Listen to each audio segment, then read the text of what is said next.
The organization that works with the U.S. government says a large number of retailers could be potentially affected.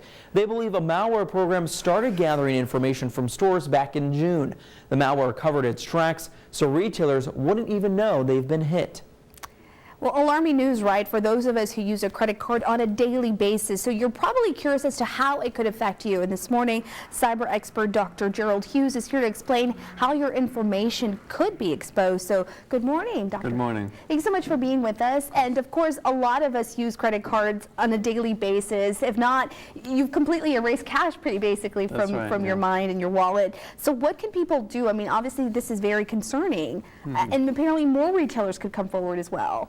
Well, you want to do a lot of monitoring. I want everybody to be worried. Even if you don't normally shop at Target, Neiman Marcus has apparently been affected, and at least 4 more other ones. So although those are not public yet, if you shopped during the Christmas season with credit cards, which practically everybody did, then you need to go and check, call the issuer, look at the statement, see if there's anything unusual on the account. If you're really worried, and I always tell my students at UTPA in cybersecurity, be paranoid, be really worried. Then go ahead and just get a replacement card now before it turns over. The bad guys have gotten these numbers. Now they have to sell them, and then somebody has to use them and try and steal some goods that way. So there's a gap in here in which you're trying to stay ahead of the effects later on of somebody already having gotten your information. And that's the scary thing, that now we've learned that other retailers could possibly come forward saying, I've also been hacked as well, my company has been hacked. And so in those cases, what do you do? I mean, you could just continue monitoring, make sure that there's some purchases there that you've never made? Well, once you get your new number, if you order a new card, and some of the issuers, I think Bank of America and Chase and some of the others, Wells Fargo, I believe, have already just preemptively said, okay, here come the new cards.